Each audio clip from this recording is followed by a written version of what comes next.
Hey everyone, welcome back to FPL Fran. Today's video is going to be my first video of the 25-26 FPL season. I'm actually going to be looking at fixture difficulty today for a video, simply because we have a few transfers left, and that's obviously going to change and color our understanding of team strengths. But I think the fixtures will very much stay the same in terms of, I guess, how malleable teams are. You can only really see a few teams, I think, radically changing their strengths when it comes to attack and defense, and equally, of course, how their fixtures look for the opening 6, 8, or 10 games. And so I wanted to look at the opening fixtures for teams because I think it really helps supports at least the concepts and the theories behind our initial drafts. And equally, you know, it's not pointless content where I'm creating a draft and then prices come out in 2 days time and it's not super worthwhile. But that's kind of the idea here. I'd also like to take this time to mention that I've actually re-signed with Fantasy Football Hub for the 3rd year in a row. Very happy to be working with such a trusted brand that has great partners like the BBC.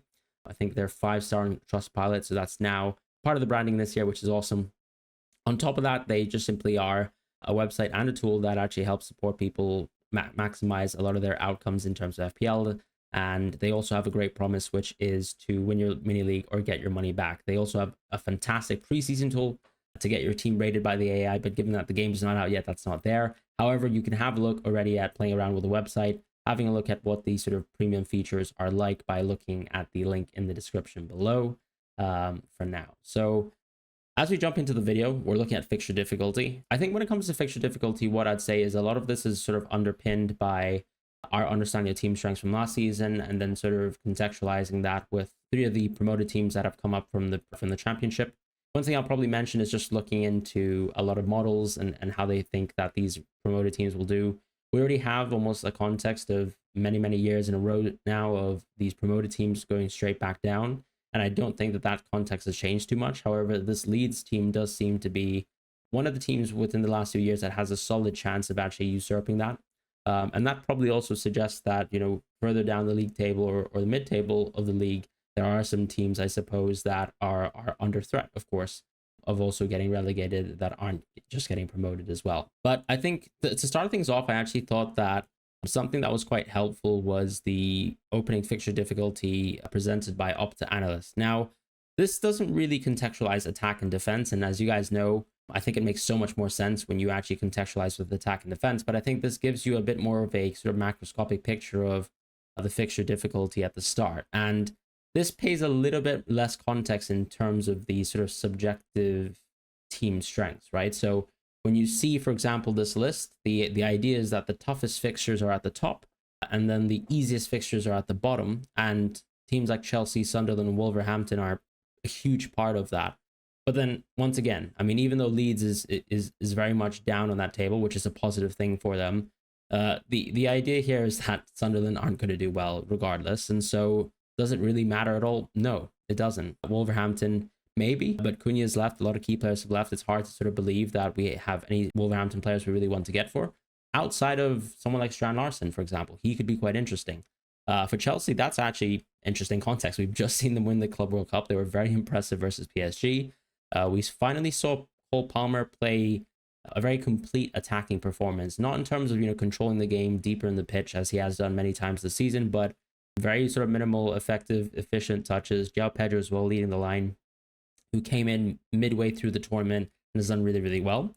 Those are the kind of things that I'm interested in. So when I look at this fixture difficulty list, of course, you know, Liverpool aren't anywhere near, you know, looking good on this list, but doesn't matter, I think is one of the big questions to ask. And to me, I don't think so, because Liverpool are, to my mind, still one of the more dominant teams expected to do well this season. A lot of the bookies odds expect for City to do well, and I think Arsenal are about to bring in a few more signings, so I can see their sort of odds probably moving a little bit further, but these are still our expected top 3 for the league. And then you have some other teams that have made a lot of transfers that a few, you know, people aren't sure of, right? What's a good example of that? I think Bournemouth, even though they've actually signed a lot of new players, Brentford have sold a lot of players as well. So when I look at the league and the table, of course, there's a lot of net impacts in terms of strength that I think even just previously looking at, let's say, last season team strength is a bit too subjective. So what's the best thing to do from this point of view? I think, once again, it's to almost look at this from an attack and defense perspective, and why not use a model that is actually a proven model in this case to almost assess it. So what I've done here is I've taken some of the numbers from my friend 11ify. he did extremely well last season. So he had his team strength model running all season long with projections as well for each game week. And the idea was that when he compared the projections for both XG and goals against the market, he had outperformed it very, very slightly last season. But that just shows you that the model is working and it has performed well, right? And I think a lot of people tend to be a little bit more scared of the source of data, but then also seem to be very comfortable with market projections. And so wanted to use 11-5's data because once again he's had a great season himself, but his projections are also something that we continuously use to sort of underpin our knowledge within the league. So why not use it? In terms of attack, I think what I find quite interesting is that you have, once you sort of filter the attack and you almost assess the first 8 games of fixture difficulty, it almost looks like actually just a list of the best teams in the league, as opposed to, oh, there are such magical great fixtures for certain teams that I think we should really, really care about. So why do I say this? I think City, Liverpool, and Arsenal, that's probably a good pecking order for the attack.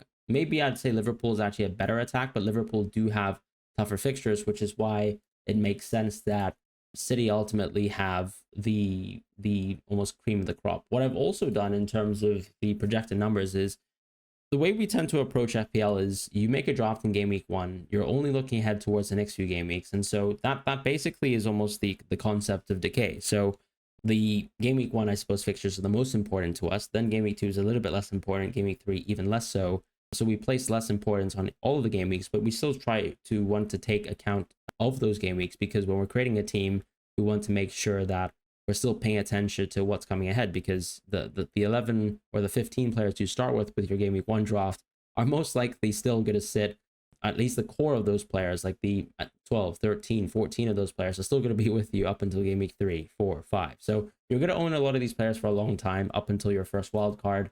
I think eight game weeks is a pretty good window, because we know that's around international break territory. So I thought that'd be a good way to do it.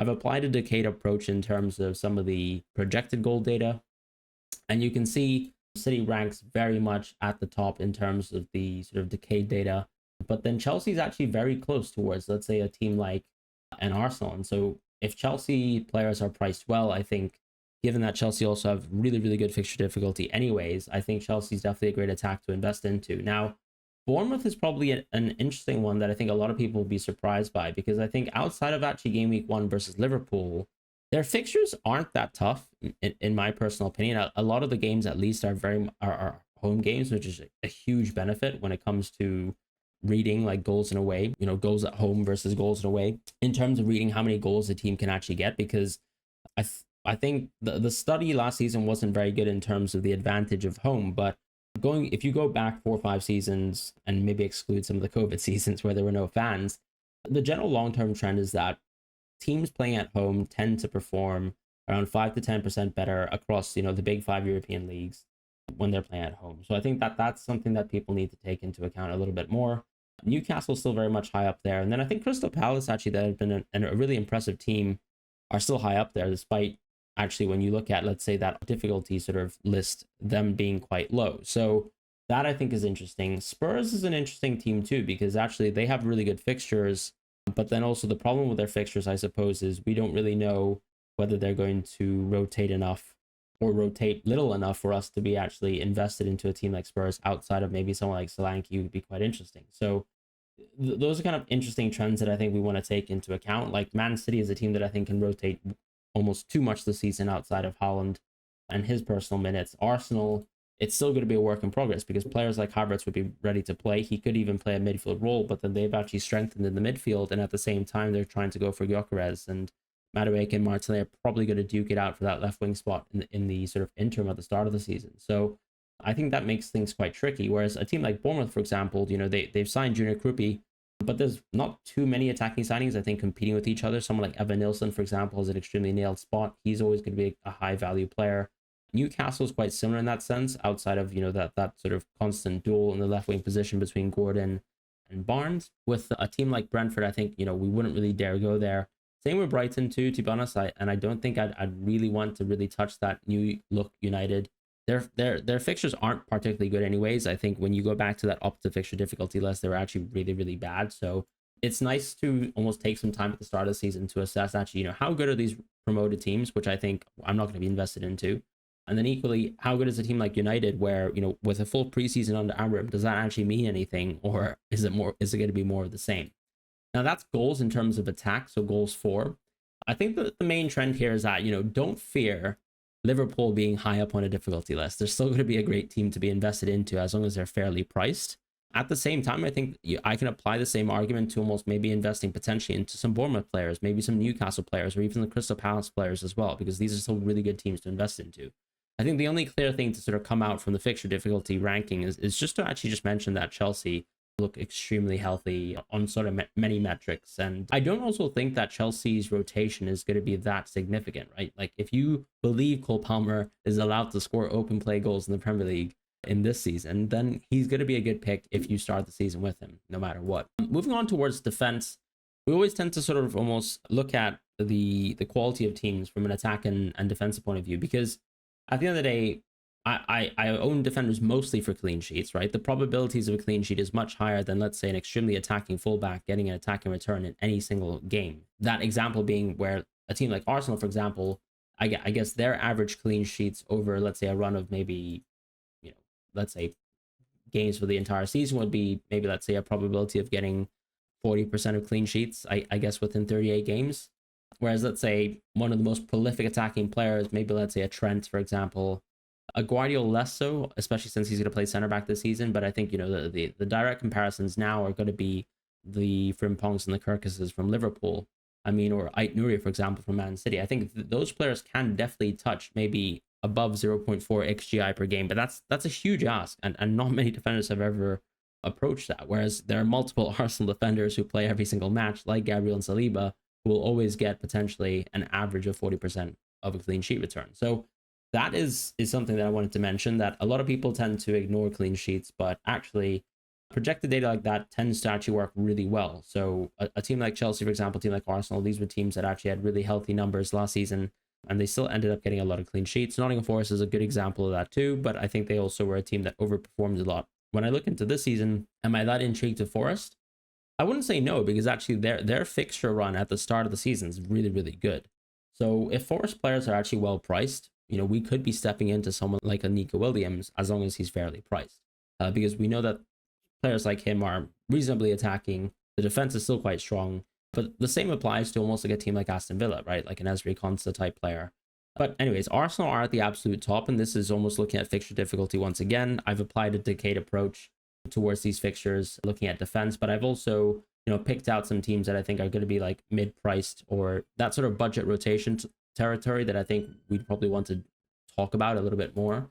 But Arsenal so high up is just, once again, just a reflection of how strong they are. I actually think that Arsenal defense needs to be increased by at least a price of 0.5 million this year to almost allow for a little bit more differentiated choices around our teams. Because I think last season, if I think about the way that our squads were constructed, it was almost too easy last season to get double Arsenal defense at any point in the season. And I think that is probably not going to happen. I don't think the Premier League is going to allow us to do that this season. So something to mention there. Liverpool and Man City quite far behind, I think, but then you have these attacking players that will almost offset that. When I compare it to Arsenal, for example, I would say still within the left back and right back positions, I wouldn't say their players are that attacking. Like Urian Timber or Ben White, you have a bit of rotation baked in. But then even a Lewis Skelly, who's actually been quite attacking within certain games, I mean, his numbers are never going to be that close towards Frimpong, for example, in my opinion, or an Ait Nouri, especially if City are going to play back five in certain games. And I think that you will continue to see that potential approach from Pep Guardiola this season. But Chelsea look extremely high here, and I think they are definitely the team to target, because I think in terms of pricing, if we look back historically, I think the Premier League tends to approach pricing really just from a past points point of view, a little bit of forecasting in terms of the future, but Chelsea were not, a dominant top four team last season. So I kind of like the idea that Chelsea players are going to be underpriced to start the season. A defender would make a lot of sense from Chelsea. And this doesn't mean you have to go for Cucurella, who's going to be super attacking and has proven to be attacking. I think one of the interesting trends that we've seen from the Club World Cup is that when they play, for example, Reece James within the midfield and then Malo Gusto on the right back position, Cucurella is actually less attacking than he was closing towards the end of the season from a tactical shape. So whether that's going to have a bit of a soft impact in terms of Cucurella attacking, I think that's interesting. Whether that also increases Malo Gusto's expected minutes and makes him a differential to start the season is also interesting. And equally, of course, you can always go for a center back. I know that's extremely boring to a lot of people, but that option is always there as long as they're well priced.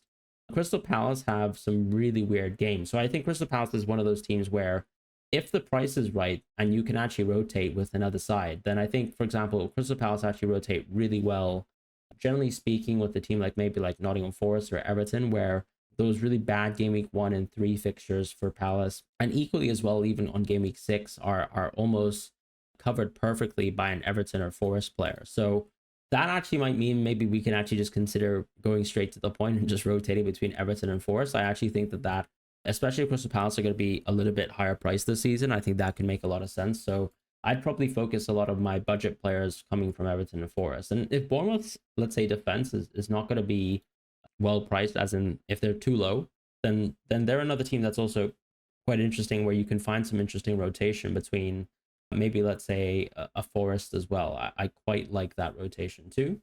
Aston Villa have, I would say, pretty strong games throughout. They're a team that don't have the most abysmal fixture difficulty, but they don't also have any standout games outside of, let's say, maybe like that sort of run of games between like Everton away and Sunderland away, and then Burnley at home. So Aston Villa is probably another team that I'd consider rotating with. I don't think they have necessarily any pairs that rotate too well with them, and I think Aston Villa defense is actually going to be quite expensive this season.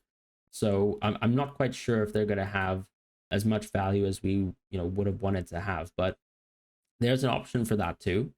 To start the season, I think there's going to be a little bit of rotation within Liverpool, but then when I think about it, actually, when I look at a manager like Slot last season, he did still end up playing Trent a lot. He still ended up playing Robertson for a lot of minutes last season. So if we're to imagine that, let's say, Kirkus and Frimpong are definitely first choice, and in my mind they definitely are. I mean, someone like Trent still played 2,400 minutes last season. Someone like Robbo still played around 2,500, and that's mostly because Trent was also injured for fair bits of the season. So I think that there's still value coming from Frimpong and a Robertson, as long as they're not absurdly priced. At the end of the day, you always have Van Dijk, who actually was a bit of a steal, and I think he's going to have a price point increase too, because he's always going to have a goal threat, and that's a little bit underrated when it comes to almost the center back pricing. Like a Gabriel felt underpriced last season, and I think he's going to get a price increase to almost offset that. Outside of that, I think there's nothing too interesting in terms of clean sheets. As I've already mentioned, I think Everton and Forest are quite interesting. You have an opportunity to maybe rotate with some Bournemouth games, because I think with Bournemouth, they actually have bad fixtures. So maybe from the attacking point of view, it doesn't make too much sense. A lot of the reason why Bournemouth rated so highly in terms of the attacking fixtures is because they actually were a standout attack last season. Their underlying stats were really, really good. And our general point of view here is that you can trust the underlying stats to probably show almost a consistency in terms of production, and you can expect further production from that team going forwards from a predictive point of view. Whereas with defense, it's not like Bournemouth were a standout defense last season. So their really bad fixtures are now a little bit more glaring in terms of defense, where games against, let's say, Liverpool, or at least having away matches versus pretty decent teams, is going to be a bit of a dampener for a team like Bournemouth. Outside of that, I think it'll be interesting to see whether teams like United, Fulham, Brentford, and Wolves probably spend a little bit more within the market. But I think those are teams where you don't really need to jump into them at the start of the season, but it's not like the expected clean sheets over the first 8 games are too dissimilar towards Nottingham Forest and Everton as well. So we might actually be investing into some interesting pairs. Like United, for example, have really good fixtures in weeks 3 and 7 as well. That could rotate quite well with maybe a team like Nottingham Forest, once again, that I've mentioned previously, where if United are cheap enough, you've actually got pretty good rotation in that case. Outside of that, I think I probably wouldn't touch any of the other teams. Spurs is a team that have actually made a lot of movements within the market, but I think the Gibbs White transfer is still somehow under threat of legal action, although I think that's really not going to have any merit. I think that deal is probably going to go through, but they arguably have okay fixture difficulty. I just think my issue is, do I really think Spurs are that good of a team as a result of a lot of their signings from an FPL point of view, right? Maybe Solanke is the main benefactor of this. Like him being on penalties, I think is going to be huge for expectations for a forward. across the board, I don't think I'm too interested in Spurs outside of that. And they're a team I probably haven't discussed too much. Brighton were also a team that actually performed really well last year. And I think this is going to be a bit of a transformational season for them, but they could very well do well. And I think if their players continue to be a little bit underpriced like last season, then we still have some steals potentially, like even on defense or arguably within attacking positions, like for example, the right wing position with someone like a Yankuba Minte, who should have a little bit more of a prominent role this year, especially since I think Adingra has already left the club. So things like that are quite interesting. That this is like an early look into fixture difficulty. Once we actually get prices, we'll be able to almost think about, what are the best fixture pairs coming up soon? What players do I actually like in terms of the rotation? Because I think what FPL tends to do is that they do pay respect to people who are very attacking from the prior season. So Daniel Munoz, for example, is someone who's probably going to be 0.5 higher than his peers within the defensive position. But you still might find actually an attacking fullback. Let's say, some of the new signings, like let's say Truffert from Bournemouth, that left back, he could be quite attacking next season, but I doubt he's also going to be getting that sort of 0.5 plus inflation over the rest of his team. So something to pay attention into at this moment in time. But thank you guys so much for watching, and I'm looking forward to making more content. I'll see you guys soon. Take care. Goodbye.